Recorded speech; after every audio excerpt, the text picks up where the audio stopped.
So, a couple of weeks ago, I stumbled on a recent Ridley Scott interview, and he literally said this: the quantity of movies made today, literally millions globally, and most of it is shit. I think most of us can agree with him here. The overall quality of movies these days feels like it's hit an all-time low. Maybe that's part of the reason people are just ditching the cinema experience, and movies keep losing hundreds of millions this year. Let's take a look at which ones have lost the most money so far. Starting with the most recent one. Disney really made a mess here. They wanted another big franchise, but instead, they greenlit something almost nobody actually wanted. Tron was never a real hit in theaters. The first movie bombed in the 80s, only got a cult following on VHS. The 2010 sequel did okay. Made about $400 million, but mostly because people wanted a big spectacle after Avatar. This time, Disney wouldn't even admit the real budget. Official word was $180 million, but Deadline says it's closer to $220. The movie's already lost. It crashed 70% in its second weekend, only pulled $11 million in the US. Worldwide total is $102. If it gets stuck at $160 million globally, Disney eats a $132 million loss. And it's not because they didn't try. They spent over $100 million on marketing alone. Comic-Con stunts, touring those light cycles, 9-inch nails laser show that shut down Hollywood Boulevard. Didn't matter. The movie had nothing. The story wasn't there, the dialogue was wooden, and you're left with just visuals and the soundtrack. If the core fans had actually liked it, maybe word of mouth could have saved things, but that didn't happen. Instead, it fell short even on the opening weekend, came in at $33.2 million when they were hoping for $40. But the truth is, nobody at Disney is losing sleep over this. For them, Tron is just advertising for the theme park rides. That's why they made it in the first place. In Shanghai and Orlando, the Tron ride always has one of the longest lines in the park, right next to Pirates of the Caribbean. That's the real reason this movie exists.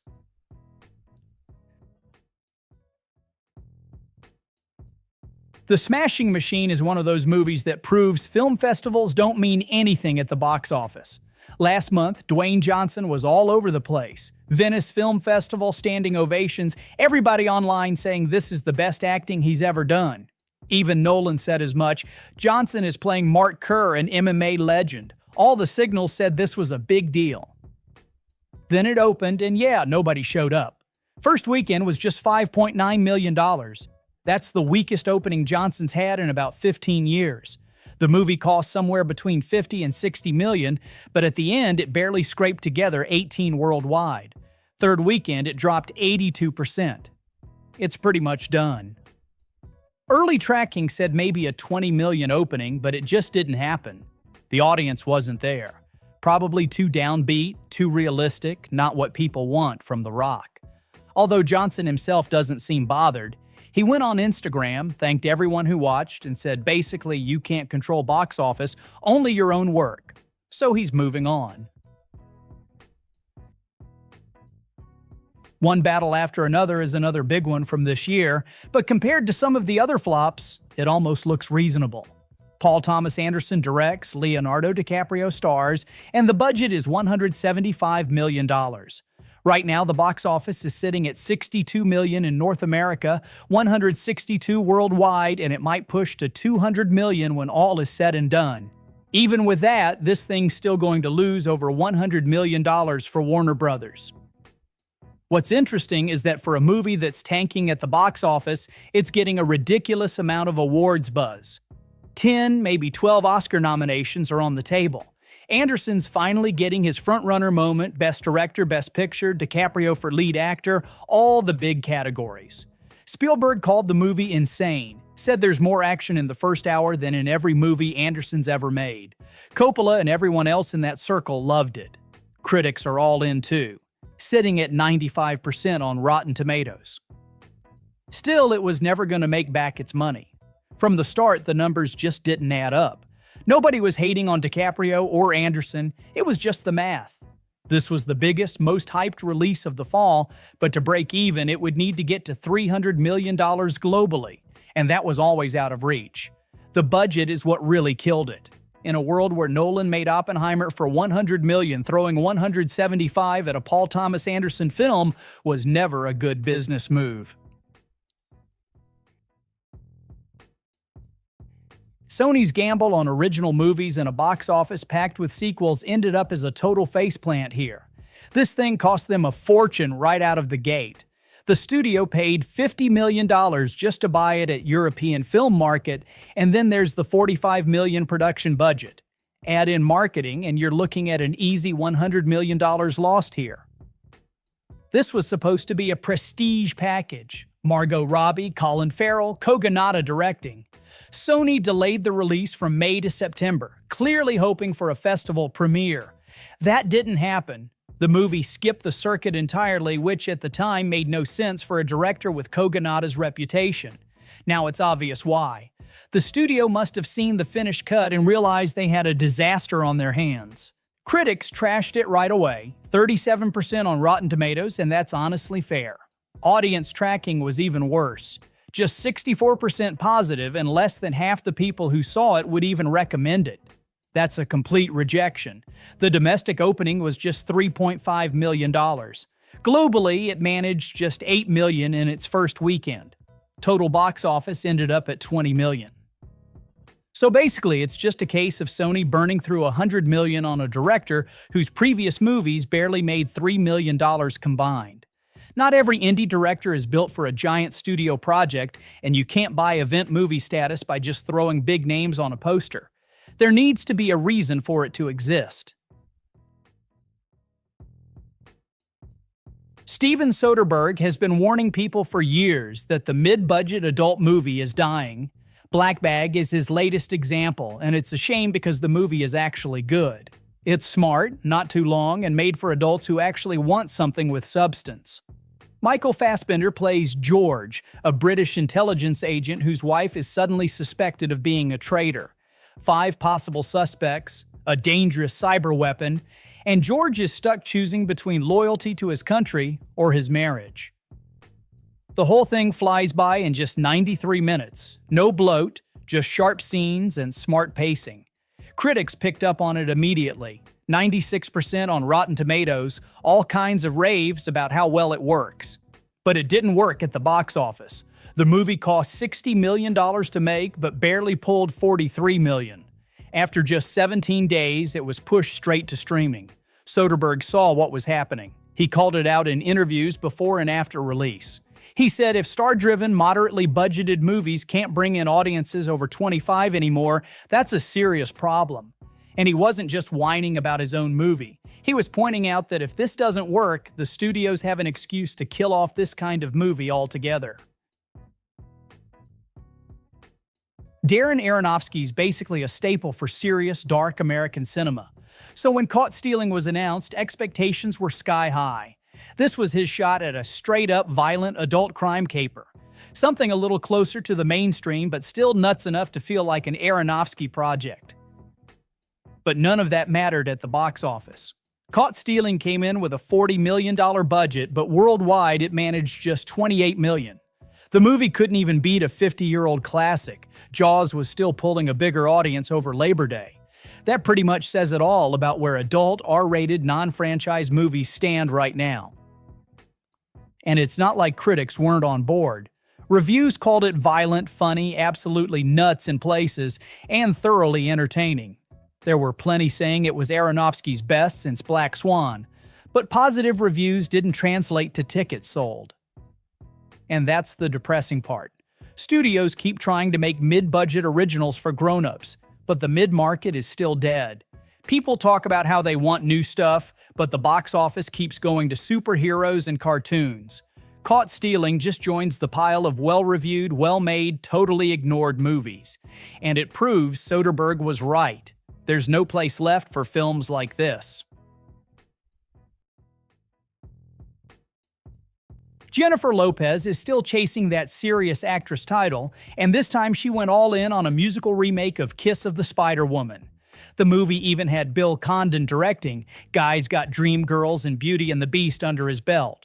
They put up $30 million for this, but right from the premiere at Sundance, things started going sideways. This whole project looked doomed from the minute no one bid at Sundance. Lionsgate and Roadside picked it up weeks later. They spent another $30 million to buy it. Probably thought they could position it as awards bait for Jennifer Lopez. They even scheduled an October 10th release aiming for Oscar season. But the reality hit fast. Domestic debut brought in just $840,000 across 1,300 screens, a miserable $646 per theater. As of now, the total box office is stuck at $1.4 million. You don't see numbers that bad every day, especially not for something with this much money and star power behind it. The rollout here was a mess. Roadside handled the release like they were actively trying to make the film disappear. There was no marketing, no press outreach. Most people didn't even know the movie came out. Even calling it a release feels generous. They just tossed it out there. Elio is a $150 million Pixar film that got buried before it even made it to theaters. The mess started behind the scenes. Pixar set out to make a kids' movie that shoved in serious identity themes nobody asked for. The first cut included all of it right in your face. So when the Disney higher-ups saw where it was going, they of course freaked out. They called for major rewrites, scenes got cut, and the whole vision got watered down into something safe and generic. The original team didn't want to be part of that, so people started quitting. By the time Elio actually hit theaters, it was already dead on arrival. It opened third at the box office with $21 million in the US, only $14 overseas. It's the lowest opening Pixar's ever had. On a $150 million budget, that's a disaster. Critics panned it, people didn't care, and less than half would even recommend it. This flop follows Lightyear and Elemental. One tanked, the other barely survived. After Inside Out sequel, people thought Pixar might have turned things around. Elio made it clear they haven't. Now Pixar is playing it safe. Out of their next 5 movies, 3 are sequels. Pete Docter says all we can do is try to make movies that I think are led by us, because if we just gave them more of what they know, we'd be making Toy Story 27. But it seems no one at Disney is willing to risk another mess like Elio. Ari Aster's run since Midsommar is honestly kind of wild to look at. The guy went from indie horror golden boy to director of 2 of the strangest movies a major indie studios ever bankrolled. First, A24 gave him $35 million to make Beau is Afraid, which tanked. Then even after that, they cut him another big check for Eddington, $30 million this time around. I gotta hand it to A24 because not many studios would still take that kind of risk on a director after a loss that size. Eddington was always going to be a tough sell.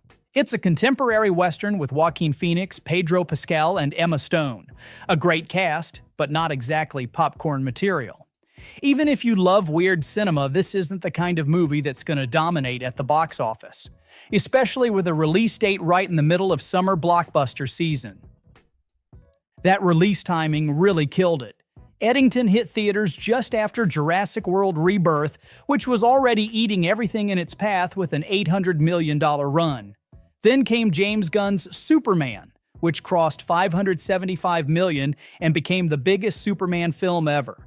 Not even 2 weeks after that, Fantastic Four came, another Pedro Pascal project, so Eddington had competition on every side. The opening weekend was just $4 million on over 2,100 screens, and things only went down from there. Final box office was just $11 million against a $25 million budget.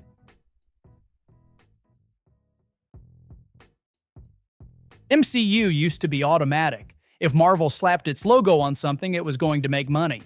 That era is done.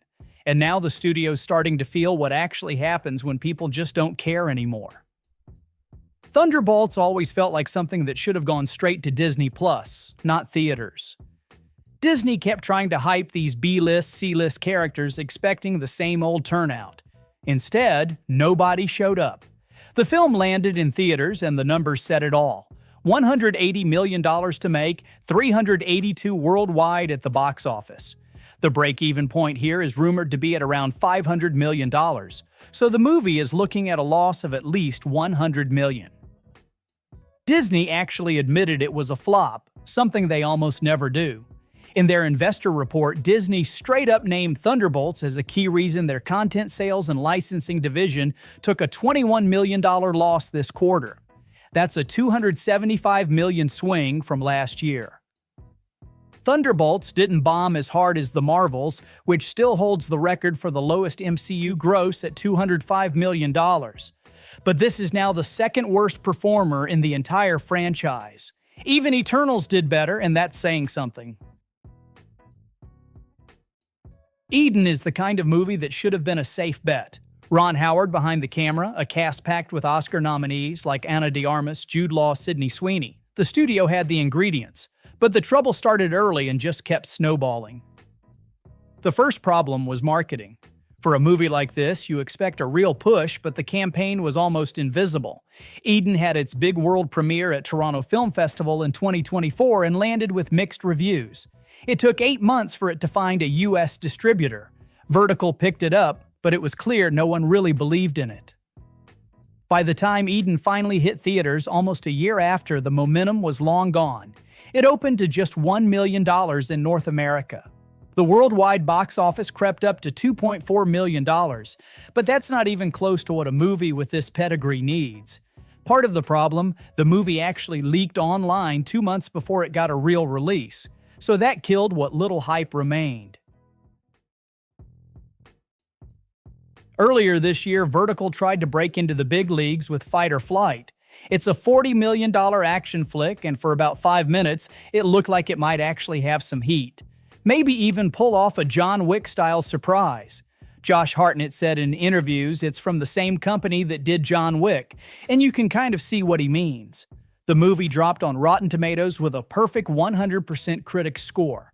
Critics called it a glorified B-movie with a Hollywood lead, and honestly, that's exactly what it is. Vertical pushed this thing as hard as they could. They opened it in over 2,000 theaters. For them, that's about as wide as it gets. But still, Fight or Flight never stood a chance. The weekend it opened, Marvel's Thunderbolts was still dominating the box office in its second week. Fight or Flight ended up in 7th place, and nobody even needed to pay for a ticket. The movie was already out on TV in other countries, so it hit piracy sites early. People had already seen it before it even opened wide in the US. If they wanted to watch, they already did. By the end of its run, it pulled in just $4.1 million at the box office. Total wipeout.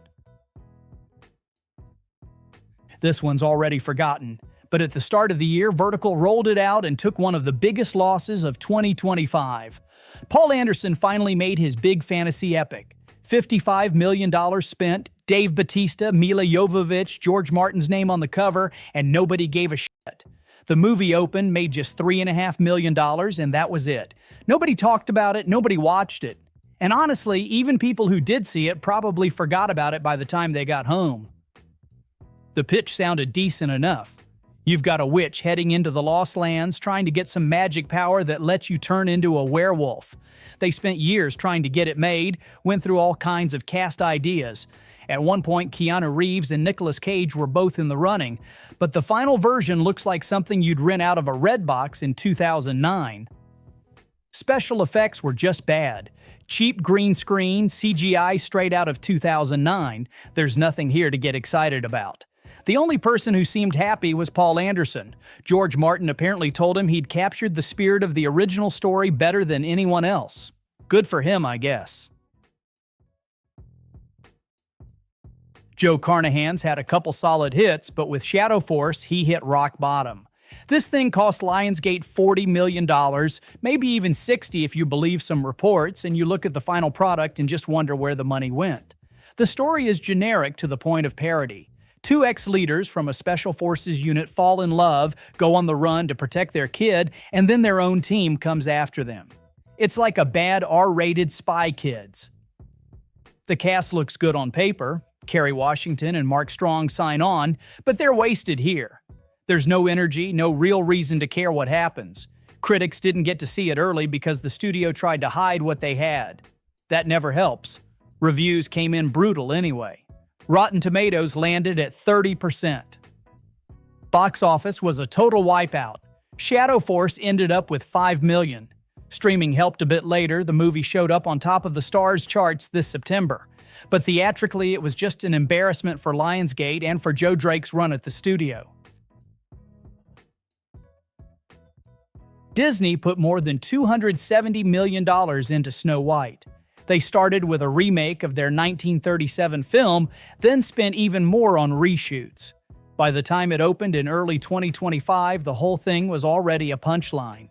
The movie made about $205 million worldwide. That's not even close to break even.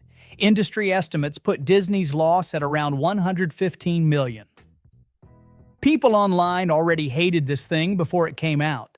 Disney ditched nostalgia and tried to turn the film into a statement.